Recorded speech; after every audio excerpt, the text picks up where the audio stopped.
Sorry, guys. It's for the YouTubes. Hello, YouTube, and welcome to another one. I was just saying how amazing it is going to be to watch some Show, because Show, honestly, I think he's like the highest games played I've seen so far. Played 866 games. The game has been out a month, man. Calm down. 53% win rate. 71st on the leaderboard. 1,648 elo. Show me an account with a higher amount of games played, and I will say no. Maybe between Smurfs, I don't know. There's probably a few people that compete, right? Like Marine hard on the grind as well. But god damn it, Sio's committed. He's not even Smurfing, right? He's just one accounting. And I love to see that as well. No one likes the filthy blue people, right? Oh, he's playing blue. But he's not a Smurf. He's blue, but he's not a Smurf, guys. By the way, that's my concept on what should happen when we identify Smurfs. Because there's certain games where like it's unacceptable. I understand what happens in Age of Empires at the moment for like seedings. But when people just do it to get an easy ride, that's disgusting. In games that have been out years, we shouldn't have Smurfs. There should be a punishment for Smurfs. Do you know what that punishment should be, folks? It's very simple, actually. I think when we identify Smurfs, we should cover them in blue paint. That way, we will see them come. We will know them when we see them. And I will call this idea Smurf Filter. We'll see how that one gets ranked later. But yes, let's talk about his opponent, because Whatevs is no pushover himself. He is Recon. Despite the name, his name is Recon. For those that aren't familiar with Recon, I'm just checking his earnings now. I know it was quite low. He's not been playing competitively in the big games, right? Like he played AoE O, which is online. He played Mythology as well, and a little bit of 2. But overall, only earning $2,000. He's been competing since about 2017. But as I said, that's in the smaller spheres, so Age of Empires Online was the main one in Mythology. So I'm excited to see what he can actually pull off in AoE 4. AoE 4, a game which I think is going to have a huge esports scene within like 2 years. As long as, you know, the issues around wonky patches gets kind of resolved and maybe get a test server, and especially once we get custom games, I think this game's going to blitz it. And I look forward to seeing these new names come up to accompany these old names. Show, by the way, for those that don't know, he's been around for quite a while. Like Show, I think, I'm just double checking. I remember Hearthstone was his most recent one, but I think he was actually a StarCraft player before that. Yeah. So Show is like in his comfort zone coming back to playing RTSs, but he's kind of been around the place, right? The only thing he needs to add to his repertoire is a MOBA and an FPS, and he's good to go. But man, like I said, respect on the grind. Rus versus Mongols as well. Something that I have noticed quite frequently on this map is that this map does not favor Rus. This map is actually terrible for Rus players. The wood line is so small that it's actually rough when you try and invest in the wooden fortress. Usually the wooden fortress, like you want that efficient value of a long tree line that you keep expanding with lumber camps into to get that 20% extra drop-off. This is such a tiny pocket of trees that while you will return the cost of a wooden fortress, you don't just want to return the cost, right? Think about the whole concept of like resource investment. If I invest resources now, I want to gain more later, right? It's the same way in real life. If I was to invest $50,000 in your business now, and you said in 5 years I get $50,000 back, is that a good investment? Maybe. Have I got a better option, right? And that's the way the players weigh it up, right? If I have to put 175 wood to defend here, like, could that have been used differently? Could I use that to get an archer range? Could that have fielded a few extra archers in the other game to repel my opponent? And those details really do make the difference. Recon, moving up. It looks like it's going to be the outpost play. This is a cool move. It's not as effective against the Rus, simply because Rus are able to hunt for their gold. And the reason it's not effective because the whole play is usually, the concept is to find the gold line, and then you basically outpost next to the gold line so your opponent can't actually mine the gold. This works in theory, but against Rus, as we just mentioned, you get your gold from hunting. Which is why, not only does he have the required amount to actually tech up already and is teching up, but he's already got a surplus of almost 300 gold saved up, right?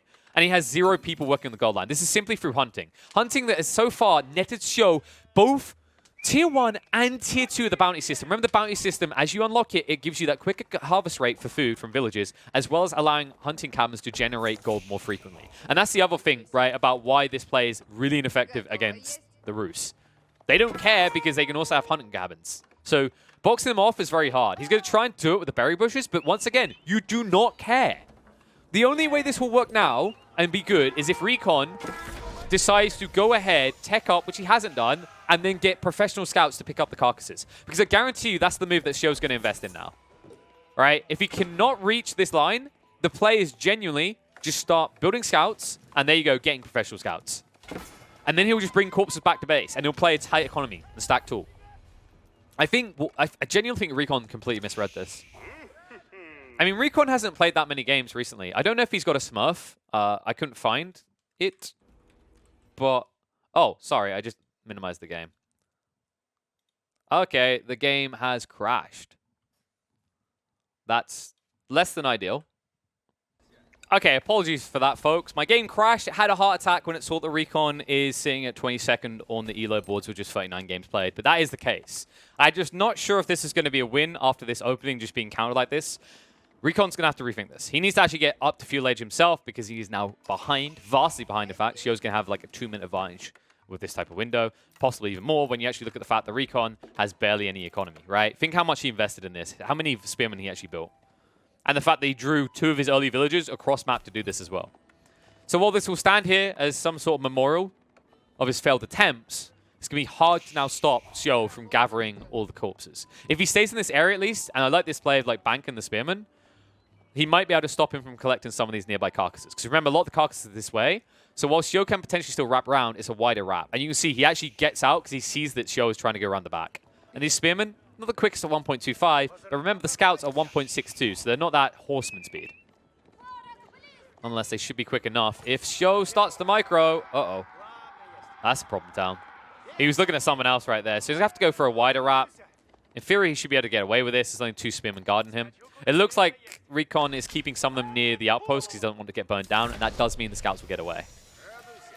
So, in the meantime, Tech 2 is now reached for Recon. Shio has been into the archer range, so now the archer can come out. That'll be the direct counter to the spearman. And I really just want to see professional scouts researched, but he doesn't even have a Gur, and that's a problem. So he's got double pasture, no Gur. He can somewhat guard these carcasses a bit, but ultimately you're giving so much over to your opponent. I mean, I'm still baffled at the fact that he allowed Shio to hunt everything, right?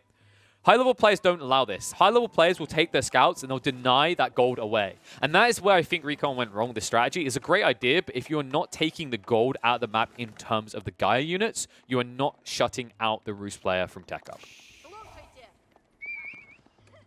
Up to 4 scouts. Should just keep. I mean, you could even produce 5 or 6. It'd still be worth it. If you're like slightly concerned your opponent might pick up the carcasses himself, I definitely recommend it. But overall, it shouldn't be too much of a problem for Shio. So there you go. Drop off like that, 350 each. He's got over 1,000 food to work on. And remember, you gather from these deer quicker than the sheep, quicker than the bushes. All the while, a few archers just being built. Doesn't want to hard invest. You can see Shio's intent is to go up and tech again, right? And this is where Recon's in a bit of trouble. Because Recon, this early aggression didn't work. He was already behind on the fuel age, and he's going to be behind on the castle age. He also cannot slow down the food growth because, like we said, he didn't get a Gur, so he isn't getting professional scouts. He's stealing those corpses away. And he's a very tight economy himself. And it's kind of wacky to think that he's playing this type of economy with no pressure on him, and he went into pastures this early. But that's kind of the bum hand that you can be dealt if you don't prioritize scouts early on as Mongols. You can lose out on the sheep game, you can lose out on everything. And now you see this move around. Spearmen, they do move fast, remember. The Yam allows them to somewhat gap close on the scouts, but the scouts will break through once more. Garrison might snipe one of these out. Just about gets it. But that's still going to be over 1,000 food once again secured for Shio. And Shio, now with enough to go for the tech up with 1 more gold, which is going to get the trickle in a second from the hunting cabin. Remember, it generates 17 per minute. In fact, he makes it even quicker. Use the Golden Gate. Remember, Golden Gate allows you to trade 100 of one resource for 150 of another. So he traded 100 wood, I believe, for 150 gold. And Abbey Trinity being dropped. And this means even less gold woes for Shio, right? Because then he can just go pick up the relics, and then he'll just trickle in gold, 100 per minute for each one.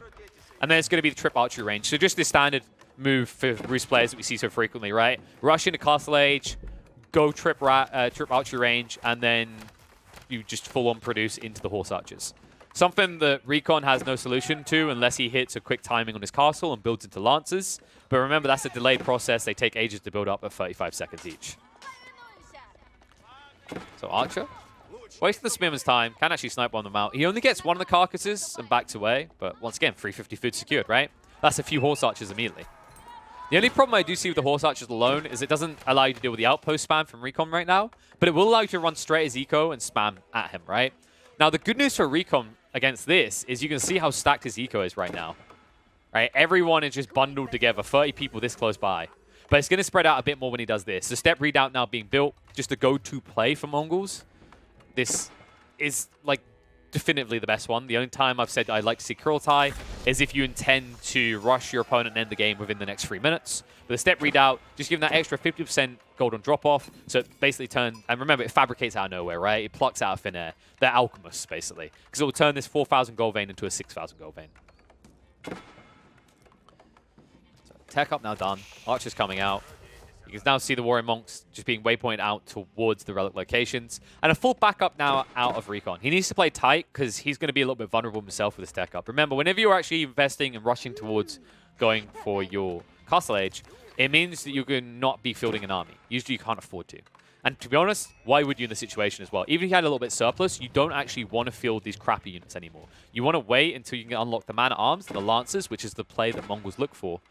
And that is where things can get dicey, by the way, for the Horse Archer spam. This is why the Rus versus Mongol matchup can feel very hard to pull off, because I think genuinely a lot of the time, these Rus players bait themselves into heavy Horse Archer spam, and then they immediately get countered out by Men-at-Arms with Springles being built in the field. Because remember, that's one thing that is amazing that Mongols can do, is they unlock the ability via the Siege Engineering Improved, which is why he put down this Blacksmith, by the way, to build their Springles out in the field, which means they save money on building workshops, and they can produce them quicker as a result. And that's scary. That is something I look forward to seeing change with the upcoming patch, by the way. There is a patch that is planning to nerf the Springles heavily, so they do 30 damage to regular units and get a bunch of bonus damage to Siege, meaning they won't be effective at sniping out everything anymore. But we're not there yet, which means that this is, you know, still the stagnant meta that we're stuck in. So Khan scouts out the Horse Archers move across, even starts to one them down. Remember, pretty hefty dude, up at 12 damage per shot now, being a veteran Khan. And I wonder if there is going to be a different plan from Xiao. Like I said, I want to see some sort of diversity here. I think the biggest problem I see with Rus play isn't just the Horse Archers countered in this matchup like we talked about, it's the fact that they never switch. Or they switch when their opponent is in their base. They're like, I'll build Knights now. And that's just not a viable move. Remember, Knights take 35 seconds to produce out of a stable. You don't have that much time unless you're building 6+ stables, which, as we said on this map, Rus is a distinct disadvantage due to the lack of tree lines. It's just not feasible to do. And that's the other thing also, by the way, that I just want to give an extra round of credit to Xiao on the way he opened this, the amount of gold he found. Because you can't go for the hunt cabin spam as easily, right? You've only got these small pocket trees. There's not that much unless you expand to north or south, where most of the tree bulk are. And that's another element that puts Xiao at a distinct disadvantage on this map. Yeah, King of Hill is not a fun one for Rus players. Very good map for Mongols, very good map for China. England's kind of a mixed bag. I think England can do some rippling TC expansions that can support it. I've definitely seen Marine will make that work in the early days of Age of Empires. But yeah, I definitely feel like China, Mongol are my top type civs for this type of map. China, especially the way that they can strong arm play towards the center deposits, right? I think that I quite like their odds on this map for that style. But I think Rus probably at the bottom. Delhi's down there with them, I'd say. I think like Rus and Delhi probably suffer the most on King of the Hill. Now Lancer's coming out. Remember, they move fast. The yammening is intensifying. 1.87 tiles per second is going to allow them to move straight past towards the eco lines. And these eco lines are far away from safety. Only one wooden fortress here and over 30 workers. Chasing. Stabby, stabby. Doesn't get the kill, though. Will with the Khan in the end. So snipes out 2 villagers so far. Good God. The crawling animations as they die is so brutal to watch. Please help me. No, we must carry the food back. We will take this food back. We'll remember you, but we will immediately replace you with this food, converting into another villager. No conversion attempt here out the Warrior Monk. Warrior Monk's just going to bank this one. No point in trying to fight back with a conversion. You die too quick. So he does get it in before dying. Horse Archer's now in trouble, but look at the Zerg! Xiao with the spam. More like, whoa. The Khan will try to retreat away, but like this is the power, right? This is the thing we said. Lances, dicey to go into. Same as we were talking about, like Knight transition at this stage can be dicey for the Rus player. It kind of holds the same for Recon. Recon just needs to keep amassing Men-at-Arms. Men-at-Arms is genuinely the way you win this game. It's not Lances. Because Lances take 45 seconds to produce, and the Horse Archers take 22 seconds. And that is a big difference, right? It's almost double the unit production. And keep in mind that while you can double out your units, right, occasionally with the Uvu, it's pricey at 240. Because remember, the cost is the total cost of the unit, but in stone. And Uvu trickles slow, remember. And this one's almost drained as well. So he's going to need to move to a new stone outcropping, and the next one is so far forward that it could be very dangerous for him. I think Recon's at a very fragile state of the game. And Sho, if he identifies this, like Sho has played a lot of Mongols, so he should understand that about 15 minutes in is around when the Uvu's going to drop, right? So he has to understand that the hard spamming is not going to necessarily be there anymore, at least for the next few minutes. So if he pushes in and identifies where the move is going to be, and he knows where the stone outcroppers are, then he can just start to control this game from the high ground.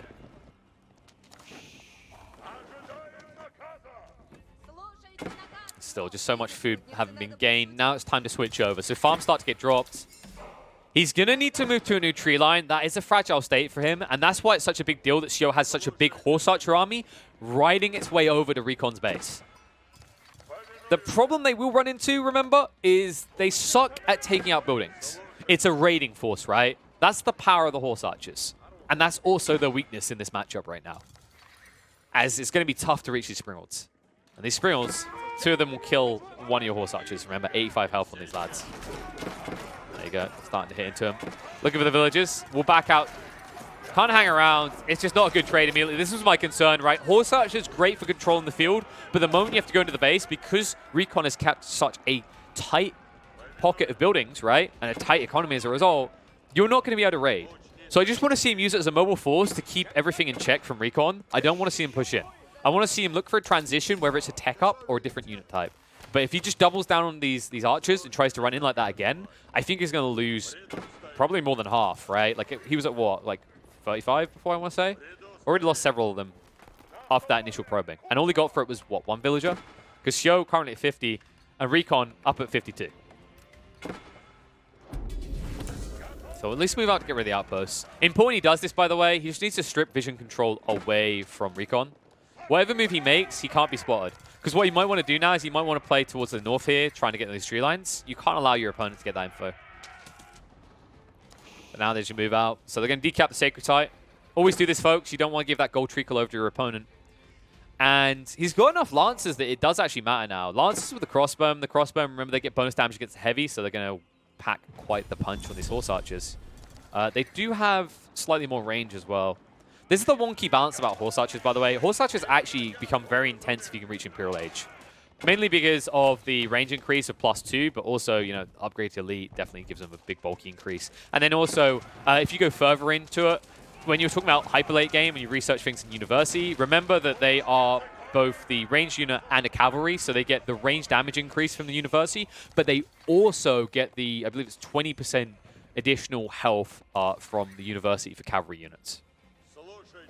So that's the teeter-totter balance. It's what, in my opinion, makes Horse Archers decently viable in hyper late game situations. Especially with Horsemen being nerfed so hard. The Horseman late game meta is kind of starting to fall off, right?